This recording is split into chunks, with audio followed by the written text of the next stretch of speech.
Shalom jemaat Tuhan, selamat sore. Kita bersyukur sore hari ini kita telah menyelesaikan, ini adalah sesi terakhir di dalam 2 puasa kita selama 10 hari. Kita telah menyelesaikan 2 puasa ini. Saya percaya bahwa jemaat Tuhan diberkati lewat ibadah 2 puasa selama 10 hari menjelang Pentakosta ini. Saat ini kita akan bersama-sama merenungkan firman Tuhan, namun sebelum itu mari kita akan datang dan menyembah Tuhan. Haleluya, haleluya. Terima kasih Tuhan. Haleluya. Kami bersyukur kepadamu Tuhan. Berikan ku hati seperti hatimu Tuhan.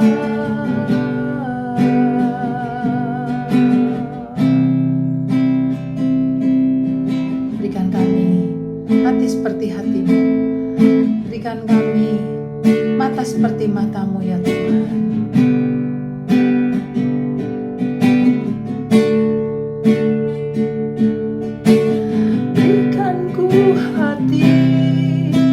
Seperti hatimu yang penuh dengan belas kasihan. Berikan ku mata seperti matamu, memandang tuayan di sekelilingku. Berikan ku tanganmu untuk melakukan tugasmu. Berikan ku kakimu melangkah dalam rencanamu.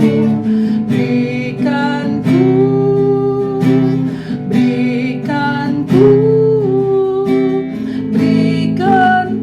hatimu.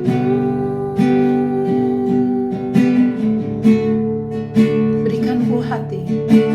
Berikan ku hati seperti hatimu yang penuh dengan belas kasihan.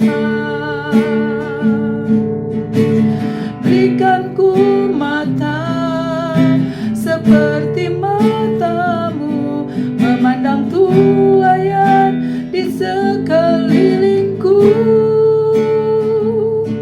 Berikan ku tanganmu untuk melakukan tugasmu. Berikan ku kakimu melangkah dalam rencanamu.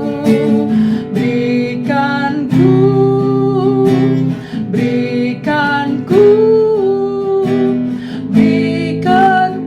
hatimu. Berikan ku tanganmu untuk melakukan tugasmu. Berikan ku kakimu melangkah dalam rencanamu. Berikan ku hatimu. Berikan ku hatimu. Berikan ku hatimu. Berikan ku hatimu. Haleluya. Berikan ku hatimu Tuhan. Haleluya. Haleluya. Haleluya.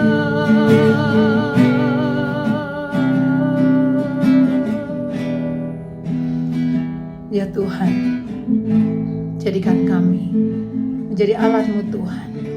Sama seperti Tuhan, Engkau pernah ada di dalam dunia ini dan hidup-Mu bagi setiap kami Tuhan, umat-Mu, bagi semua orang.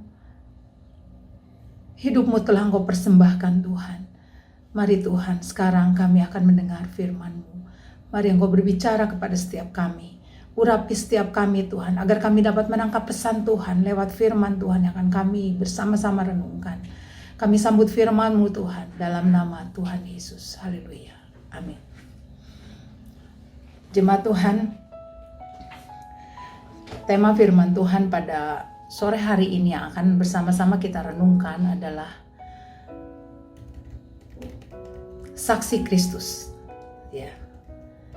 Saksi Kristus adalah orang-orang yang bersaksi melalui gaya hidup dan sikap sehari-hari yang menghasilkan kemuliaan bagi nama Tuhan. Nah, jemaat Tuhan, saksi artinya adalah orang yang melihat, mengetahui secara langsung sebuah peristiwa atau suatu kejadian. Nah, dalam Alkitab, kata saksi merupakan terjemahan dari bahasa Yunani, yaitu martus atau martur.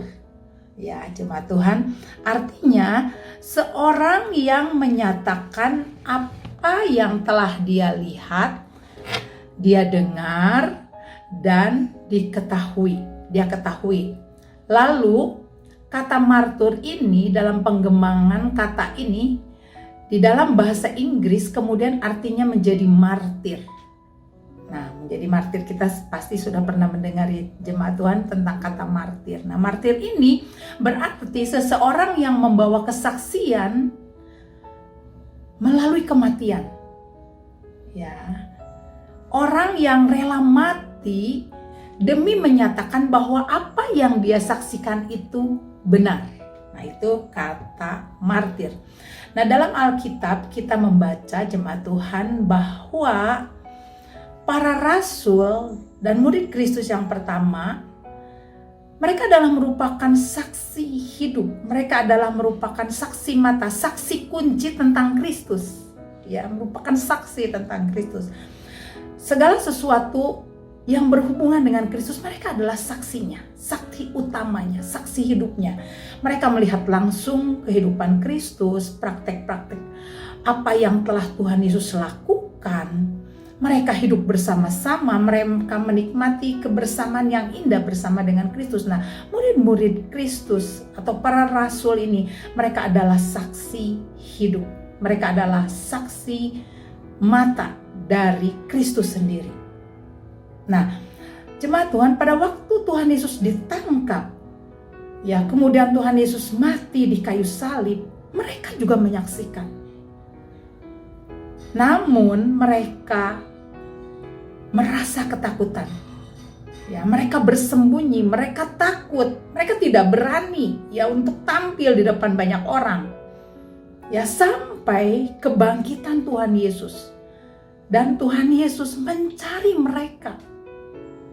Tuhan Yesus mencari mereka. Dan Tuhan yang telah bangkit ini kemudian bersama-sama dengan mereka selama kurang lebih 50 hari. Ya, Tuhan menyatakan dirinya bahwa dia adalah Tuhan yang bangkit, Tuhan yang hidup. Dan sampai tiba waktunya Tuhan Yesus diangkat ke surga. Ya, Tuhan Yesus diangkat ke surga, mereka adalah saksinya. Mereka melihat Tuhan Yesus terangkat ke surga. Ya, dan Tuhan Yesus pada waktu itu, ya, memberikan amanat agung.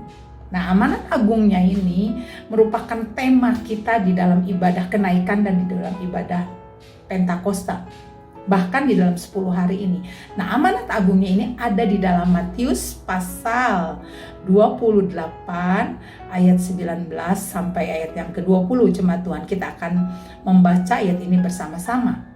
Di sini dikatakan, karena itu pergilah, jadikanlah semua bangsa muridku, baptislah mereka dalam nama Bapa dan Anak dan Roh Kudus, dan ajarlah mereka melakukan segala sesuatu yang kuperintahkan kepadamu. Tuhan Yesus bilang, Dan ketahuilah, aku menyertai kamu senantiasa sampai kepada akhir zaman. Ini adalah amanat agungnya. Dan di dalam Kisah Para Rasul 1 ayat 8, ya, di dalam pasal 1-nya dituliskan bahwa sebelum Tuhan Yesus naik ke surga, Tuhan Yesus juga mengatakan sebuah kata-kata yang merupakan janji yang besar. Ya, janji yang besar itu apa? Ini merupakan juga amanat bagi setiap kita. Di sini dikatakan bahwa kamu di dalam Kisah Rasul 1 ayat 8 dikatakan bahwa kamu akan menerima kuasa kalau Roh Kudus turun ke atas kamu. Nah, ini adalah janji dari Tuhan Yesus bahwa Tuhan Yesus akan memberikan Roh Kudus. Kamu akan menerima kuasa kalau Roh Kudus turun ke atas kamu dan kamu akan menjadi saksiku. Nah, jelas sekali Tuhan berkata, kamu akan menjadi saksiku di Yerusalem dan di seluruh Yudea dan di Samaria, bahkan sampai ke ujung bumi. Nah, ini kata-kata Tuhan Yesus pada waktu Tuhan Yesus sebelum diangkat ke surga. Nah, karena amanat agung ini jemaat Tuhan dan kuasa Roh Kudus yang dicurahkan kepada murid-muridnya, para rasul ini telah menjadi saksi Kristus. Ya, mereka bersaksi. Ya, mereka dipakai sebagai alat-alat Tuhan. Ya, nah jemaat Tuhan, pada awalnya, ya, para rasul ini takut. Ya, tetapi pada waktu Tuhan Yesus menyatakan dirinya bahwa Dia adalah Allah yang bangkit, Allah yang hidup, dan Tuhan Yesus mencurahkan Roh Kudus-Nya, maka mereka itu bukan hanya menjadi saksi, tetapi mereka itu menjadi martir, menjadi saksi yang mempertahankan kebenaran itu dengan kematiannya. Nah, kenapa mereka itu sampai rela, ya, bahkan menyerahkan dirinya menjadi martir, menjadi mati syahid? Kenapa? Karena mereka adalah saksi mata, mereka adalah saksi hidup dari Tuhan Yesus. Nah, jemaat Tuhan, amanat agung ini bukan hanya diberikan bagi murid-muridnya, bagi para rasul. Bukan hanya diberikan bagi orang-orang Kristen yang pertama, tetapi amanat agung ini diberikan bagi setiap kita. Amanat agung itu Tuhan Yesus berikan. Ya, bahkan di sini dikatakan kita akan menerima kuasa. Yang menerima kuasa itu bukan hanya para rasul, tetapi bagi setiap kita jemaat Tuhan. Ya, setiap kita tidak terbatas. Apapun menjadi pekerjaan kita, keadaan kita bagaimana saat ini, apakah kita seorang ayah, seorang ibu, ya, seorang anak, itu tidak terbatas. Apakah pekerjaan kita seorang guru, seorang polisi, seorang petani, ya, itu tidak terbatas. Semua amanat agung ini diberikan kepada kita dan kuasa Roh Kudusnya itu juga dicurahkan kepada setiap kita yang percaya kepada Tuhan. Jadi amanat agung ini Tuhan berikan bagi setiap kita. Nah, kita, saya dan saudara adalah saksi Kristus. Kenapa? Karena kita adalah orang-orang yang mengalami secara pribadi, ya, mengalami Kristus. Bagaimana Kristus telah mati bagi kita. Bagaimana Kristus adalah Allah yang hidup di dalam kita. Bagaimana Kristus adalah Allah yang mengasihi kita, memimpin hidup kita, memberkati kita hari ke hari. Kita adalah saksinya. Ya, kita adalah saksi Kristus. Ya, saya dan saudara. Nah, lewat kehidupan nyata kita setiap hari, orang dapat membaca tentang Kristus dalam hidup kita. Ya, di dalam kehidupan kita sehari-hari, orang dapat melihat, dapat membaca, ya, tentang siapa, tentang Kristus dalam hidup kita. Orang lain dapat merasakan kasih Kristus lewat pelayanan kita. Dan orang lain dapat melihat kebaikan Kristus lewat tutur kata dan sikap kita.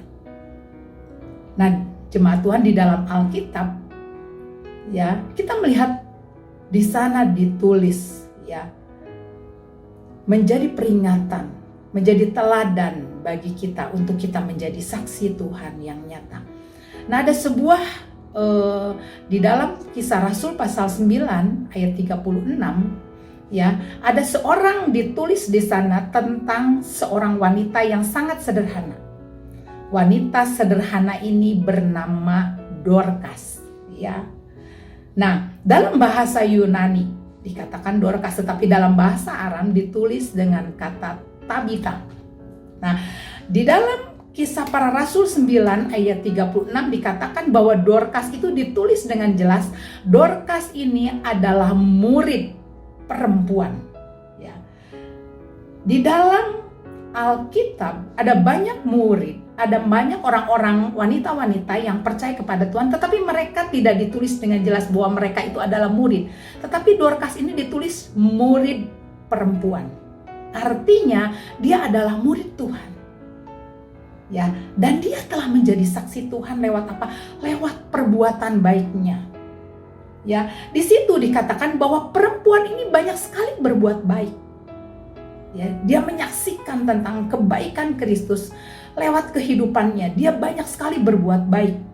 Dia sering memberi sedekah, bahkan dia membuat pakaian bagi para janda. Membuat banyak pakaian baru bagi para janda. Nah, jemaat Tuhan, pada waktu Dorcas mati, ya, semua janda ini menangis, mereka bersedih, mereka berdiri di dekatnya dan mereka membawa pakaian-pakaian yang dijahitkan oleh Dorcas ini kepada Petrus. Mereka memberitahukan bahwa ini loh pakaian yang dibuat oleh Dorcas untukku. Ya. Nah, kita melihat bahwa Alkitab yang menuliskan di dalam Para Rasul seorang perempuan yang sederhana, tetapi dia telah menjadi saksi Kristus lewat perbuatan baiknya, sehingga orang-orang menikmati kasih Tuhan lewat perbuatannya.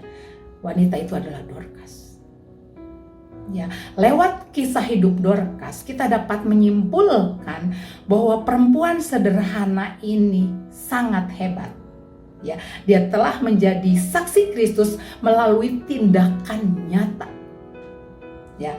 Nah, di dalam Perjanjian Lama Allah bertanya kepada Musa, apa yang ada di tanganmu? Musa berkata, ada tongkat. Nah, Tuhan mungkin bertanya kepada Dorcas, apa yang ada di tanganmu? Dorcas berkata, ya, di dalam tangannya Dorcas ada apa, jemaat Tuhan? Hanya ada jarum dan benang. Tetapi lewat jarum dan benang, dia telah menjadi saksi Kristus yang nyata. Kenapa? Karena lewat perbuatannya dia menjahitkan pakaiannya, membuat mantel bagi orang-orang, bagi para janda, membuat pakaian-pakaian bagi orang-orang miskin, sehingga mereka memiliki pakaian yang layak. Lewat perbuatan tangannya Dorcas telah menjadi saksi Kristus. Nah, jemaat Tuhan, jika Tuhan bertanya kepada kita, apa yang ada di tanganmu saat ini? Apa yang akan saudara jawab? Apa yang akan jemaat Tuhan jawab? Ya, jika Tuhan bertanya, dengan apa kamu dapat menjadi saksi Kristus? Apa yang dapat kamu berikan? Dan biarlah setiap kita dapat memberikan jawab kepada Tuhan. Entahkah saudara mengatakan, Tuhan, di tanganku hanya ada alat-alat masak.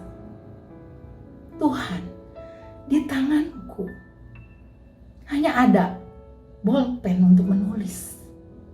Tuhan, di tanganku ada stetoskop untuk membuat orang yang sakit menjadi sembuh.